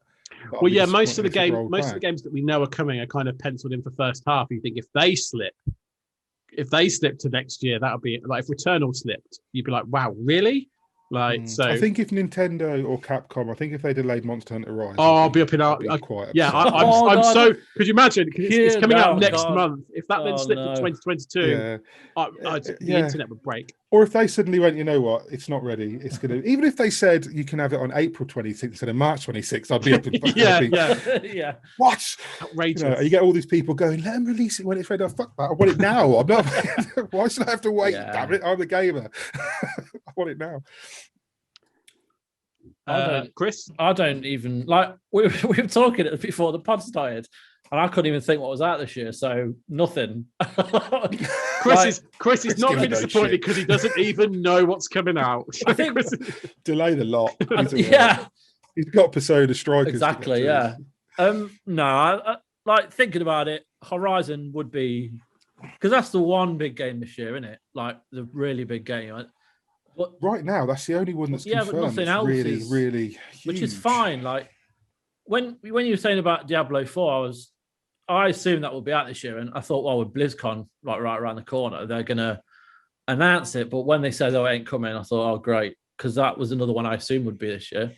But I'm fine as it is. Like I'm playing quite a lot of old games at the minute. I'm quite happy with that. Yeah, I've been going through a backlog. Yeah, so I won't be massively disappointed. I mean, we won't have a lot to talk about, so I'm hoping games don't get delayed. But I'm not like excited as such for anything. Great. Okay. On that note, No, not. Oh God, that's really I shit. have no excitement for games. No, I mean, yeah, you know what I mean. I do know what you mean. I'm sorry. Okay, next question then. Try the Deadbeat Punk asks, Valentine's Day is coming up and romance is on the cards. If you were going to organise the perfect date for each member of the pod, what would it entail? And I'm so regretting Mick's answer to this. I haven't got. Do you know what? I also think as a bonus question, we should arrange a date for Adam, even though he's not here. Come to that at the end. We'll think of the best date we can arrange for Steak and blowjob for Mick. I think that's it straight away. You know, Yeah. Like, what more do you need? Destiny 2? I mean, no. I mean, you know, I would say if we want to be inclusive of the vegans and such, because Mr. Carroll's not here. Jackfruit and blowjob. Yeah, exactly. You know, he might have some. Yeah, jackfruit doesn't have quite the same effect. But I would imagine that if Mr. Carroll's significant other was to offer him jackfruit blowjob for Valentine's Day, he'd be there. I think Mr. Cook would probably take. It's a title. You know what? I mean, let's be honest. Jackfruit and blowjob. There we go. I was waiting for it. I was like, what are we going to call this pod? There we go. I think, to be honest, whether you're a gay, straight, or other, you know, oral sex and food of choice is it. That's probably what everyone really wants on Valentine's Day. They'll tell you they want flowers or chocolate or cakes or romance, but really all they want is oral sex and food.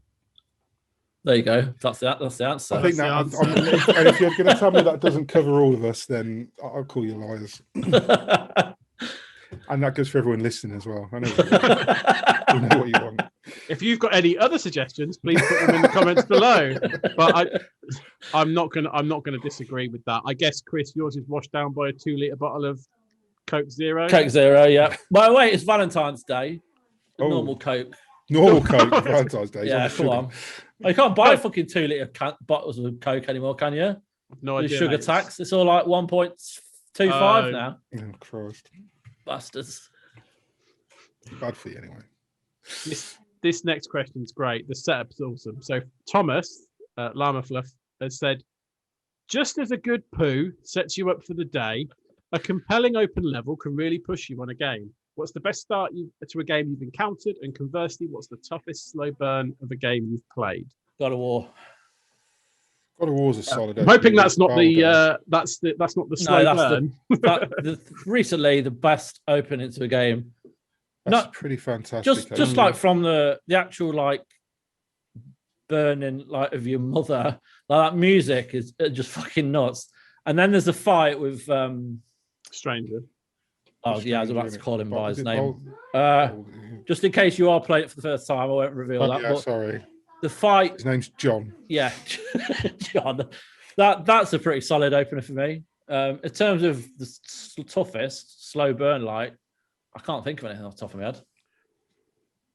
The Last of Us opening's pretty. Oh yeah, pretty the punchy. Last of Us, the first game has got a fantastic opening. Pretty punchy. Yeah. Miles Morales. Miles Morales has got a decent. Yeah, that's pretty cool. But then it kind of, we kind of did something similar in the first game. Yeah. Although, but it sold me. I can't think of what. There's a few games that I tell you what I like the opening to. Actually, a lot of people didn't like the game, and that's fine because I can see why. The Detroit Become Human. I really like the opening to that. I really like the fact that it can just go south really easily, and I mean it's slow burn, but it hooked me. Like really hooked me. Really got me into it. Yeah. Tetris, it's got quite a slow burn. Depends how quickly you get your 4 in a row. Yeah, true. I slow burn. Final Fantasy 15 was a slow burn. Man, yeah. Oh, Dragon Age Inquisition. That has got like 15 hours before it really. Yeah, but that hang on. The game. Right. The Dragon Age Inquisition. You just need to get out of the hinterlands, mate. That's what you need to do. Although, but like, I agree with you. Before, I will concede it's quite long. It is. But I think the thing with that, like, I joke about the hinterlands thing. I stayed in there far too long before you realise there's like 6 other maps that I could go and explore and go, why have I been fanning around in this area trying to do everything I could find? But actually, there's like, what is it? A giant punching a dragon or something in the next level. Can't remember exactly what it is. Giant punching something. I don't guess a dragon. You're like, this is quality. Like, why have I not come here first? Like, so yeah, I can't think of a game off the top of my head that's got a really good, like apart from God of War, that's got a really good playable opening. Like it's got maybe like the Call of Duty games tend to start off with a bang, but it's all kind of the same. Yeah. I mean, I always think like playable openings, like Nintendo always did good opening levels for Mario. Like the default I always go to is like Bob on Battlefield and Mario 64. I'm like that level is an opening to understand all of the things you can now do in a 3D Mario is very good. I mean, it obviously looks like arse now, but in terms of playability and what it's demonstrating, I always find that Nintendo platformers are Mario in particular, are very good at opening worlds, if you like. And I guess that's slightly different to like story-based ones, because normally in more story-based games, it's going to be the thing it's showing you rather than what you're doing, I suppose. Yeah. Although The Last of Us, I do think is good because of what you do and what it restricts you from doing, and even walking around the house at the very start, not knowing what the heck's going on. That's very powerful. It doesn't take long, does it, until that guy bangs on the window downstairs? Yeah, I liked Uncharted 4. I thought that had a really good opening because I've recently been playing that. I started it again because I played it 5 years ago when it came out, and I got about halfway through and sidetracked. So I've been playing that again. That's got quite a good opening. I know it's standard. You know, Uncharted openings are pretty standard. It's going to be big, loud, and it's going to go back. I think Uncharted 2 with the train. You know, when you wait on the train. That's one of the all-time best openings, I think, of any game. I hate games that open when you're playing the child. I hate it when you're playing them before they are who they are. Yeah, and you're just walking around. And I tell you what, I get sick of. Those games that open with all the powers and then they take them away. Don't play Metroid Prime. It really annoys me, that does. When that's literally what Metroid's entire bag is. Just goes, you go off and be a complete teaches you how to do this, and then there's just some catastrophic event 30 minutes in where you lose them all, have to go and get them again. The one that I've just forgotten about that's just jumped into my head, GoldenEye.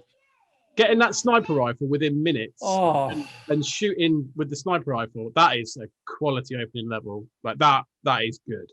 Giving you that's a master stroke within 5 minutes, and playing with that. I remember that just feeling amazing, and it would still be good now. Yeah, that's a great opening level. Yeah. Damn. Moving on, Thomas has asked a bonus question. What's the team's thoughts on the recommended retail price of Ratchet and Clank on PS5? So this is where it's been announced that Ratchet and Clank will be $70 or $70. Yeah.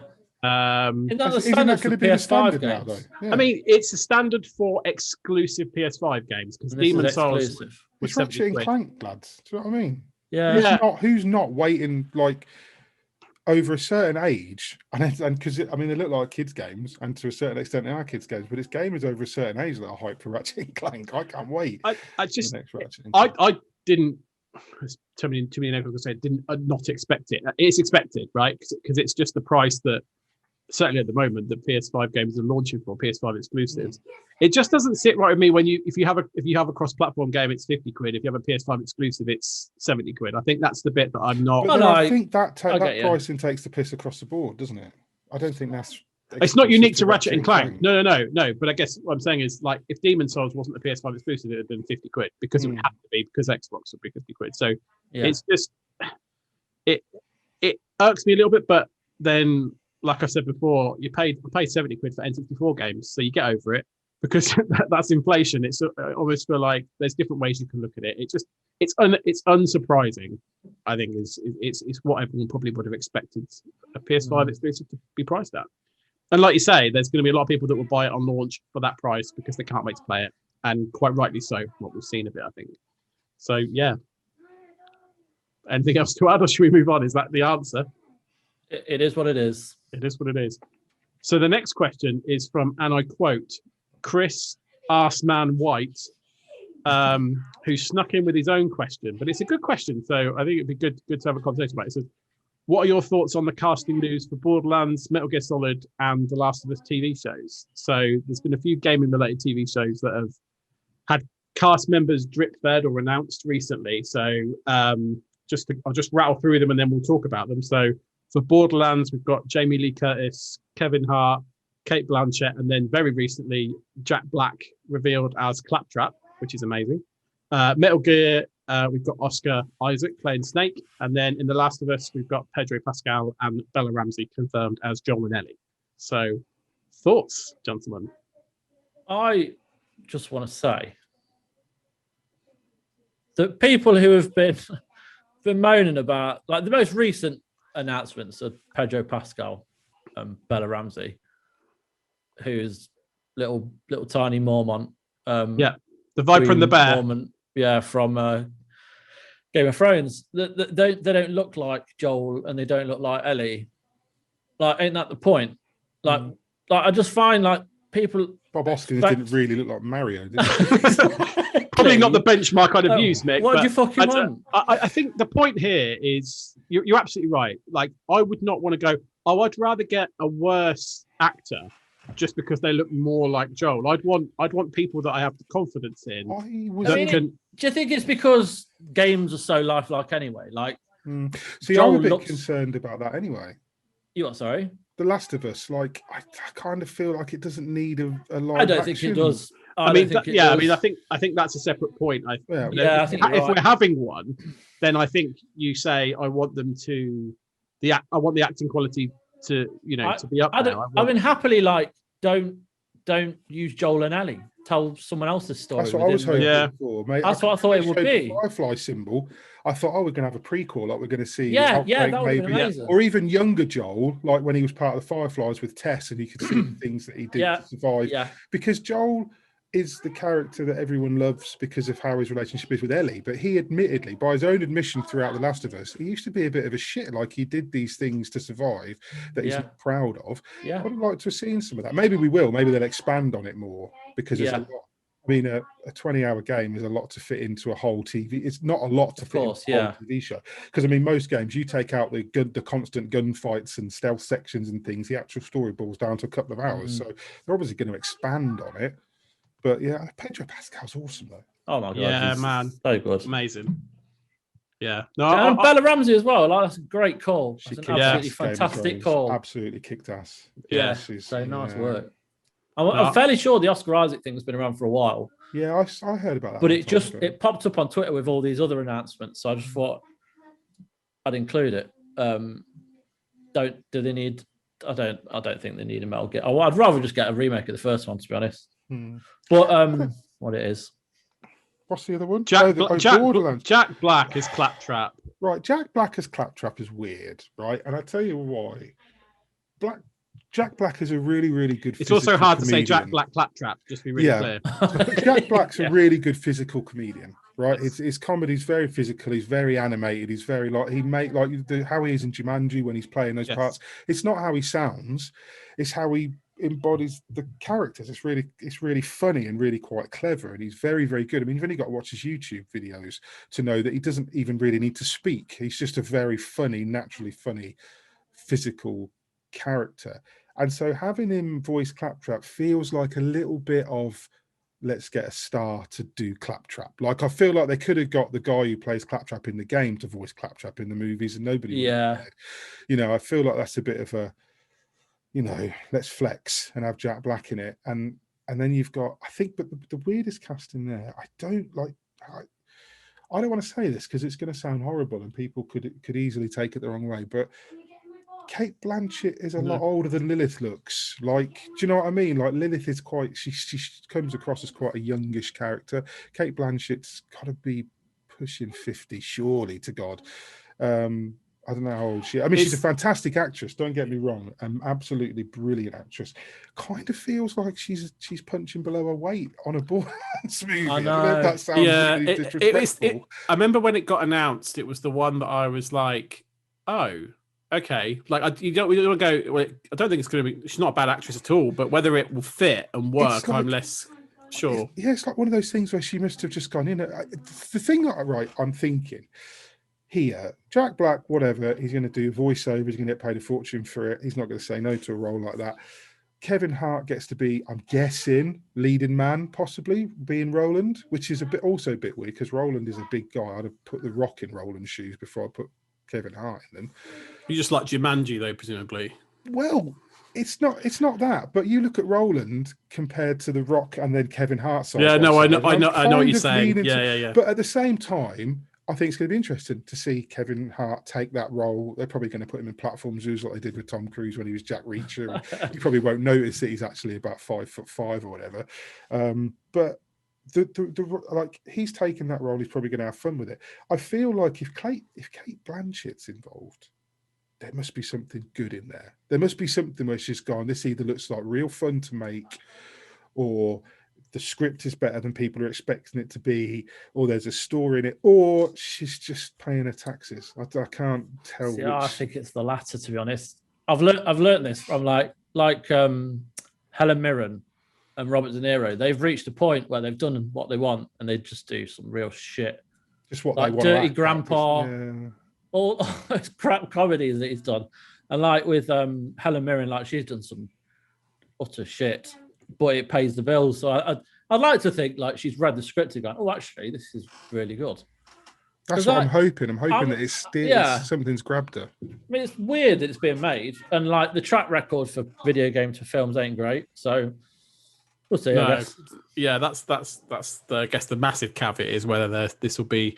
The Witcher was all right, so you never know. Oh yeah.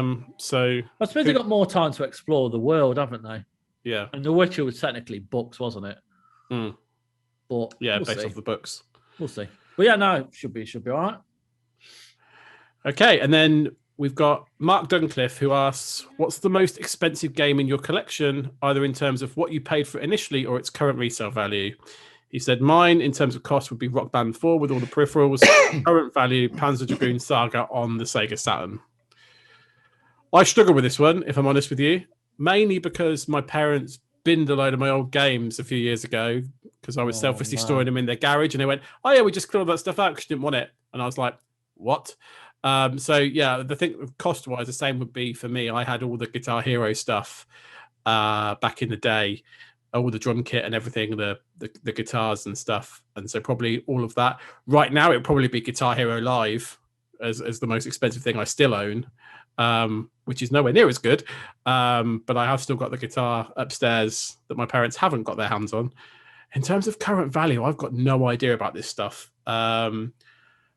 Probably like Paper Mario Thousand Year Door on GameCube is probably my most expensive one, but I don't know. I was just guessing that because of it's kind of a cult classic game. I don't have a lot of old games still. I don't own anything.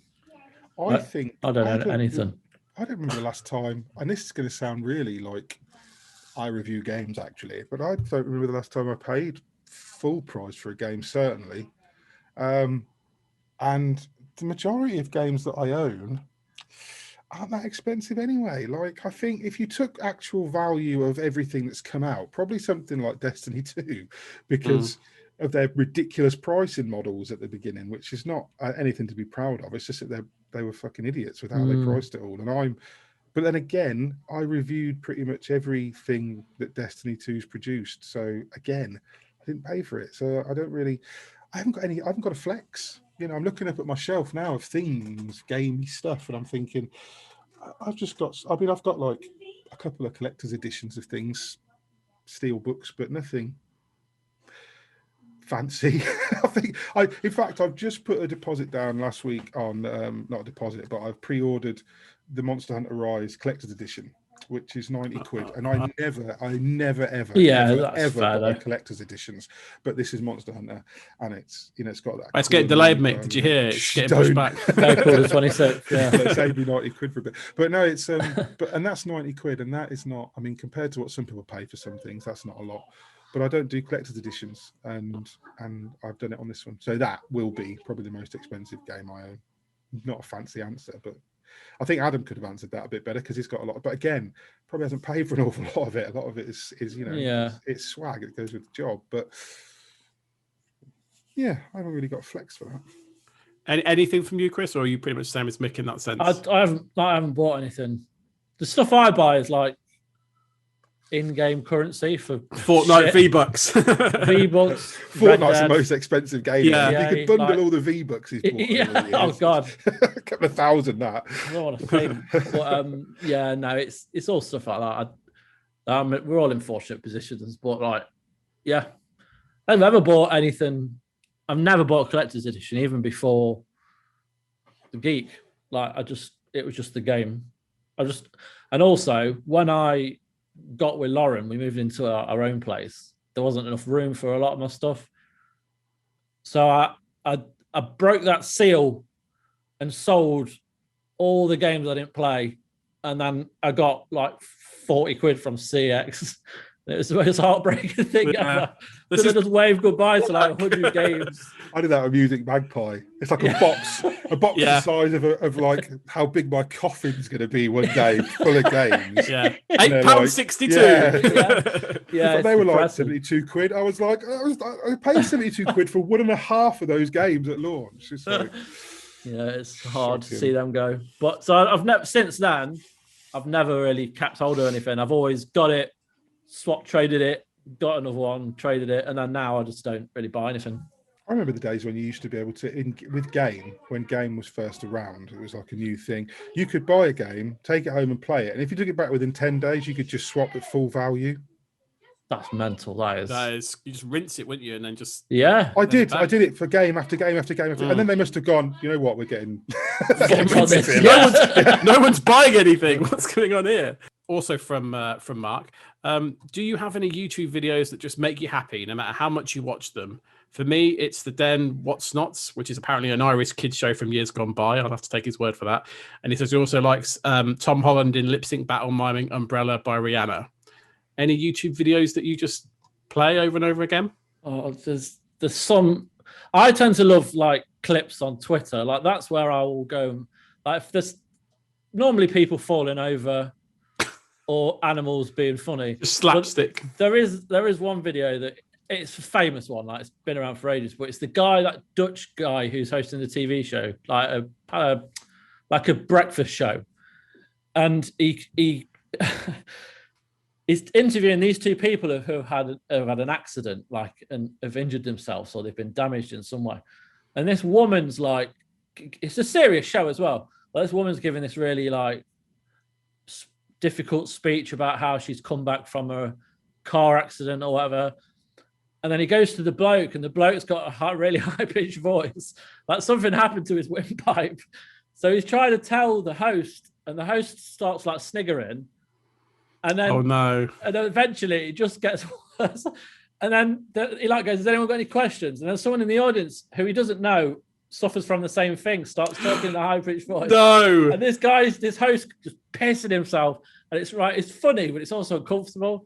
And then you find out he got fired. Like, oh wow! It's like a legit video. So that always makes me laugh, just because it's funny.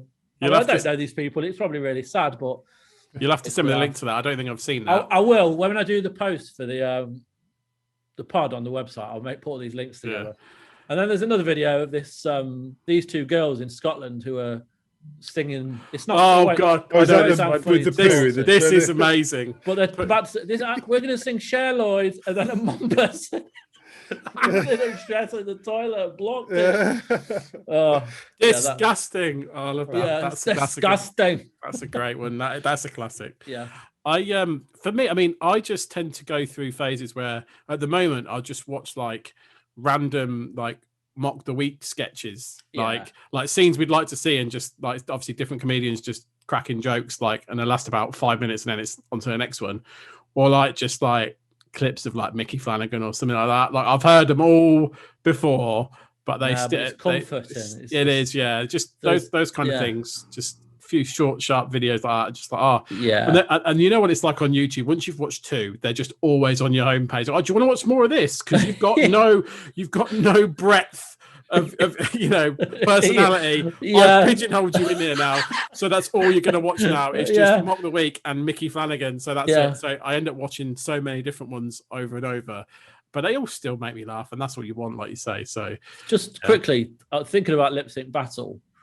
Have you ever seen Emily Blunt on Lip Sync Battle? Yeah, singing No Diggity. Yeah. That's the sexiest video I think I've ever seen in my life. Like I could watch that on repeat for the rest of my life if I was single. I'm just going to check that out for research. Yeah.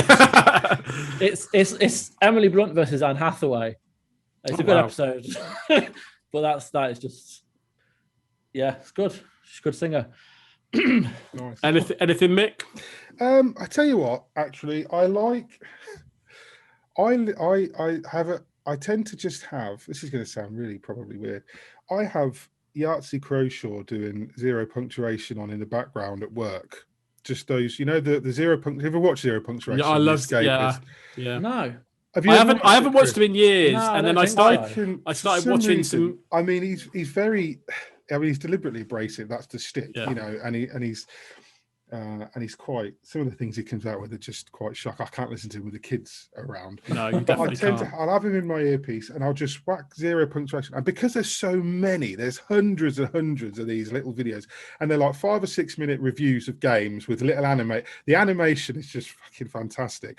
Yeah, and I can just watch them, and I'll have him in the background, and I'll just sit chuckling to myself and sniggering to myself all the time. So yeah, that's pretty much it. Oh, and I'll tell you what else. Have you ever watched Where the Hell is Matt? Remember Where the Hell is Matt from like 2006 or 7? It's a guy named Matt Harding, and he went around the world. He was traveling anyway, and he sort of, wherever he goes, he stands and does a little dance, right? And then the videos are just like him in all these different countries. I don't know what's going on with my screen. I'm having some kind of, it's hulking out, it's going to rip his shirt off in a minute, just be a little bit of ghost from the left hanging off his bicep. So and basically he goes around to all these countries, and everywhere he goes he does this little dance, and then he compiled this video of them, and someone's put it together, and his friend did this amazing piece of music to go over the top of it, and it's just this guy doing this dance. But then because he went around so many countries and so many places, some of the places he did it are amazing. Like he's underwater the Great Barrier Reef, or he's in the Grand Canyon, or he's halfway up a mountain, or he's in some village in Tibet. But then he starts to get other people in with him. So the videos always start off with just him in all these places.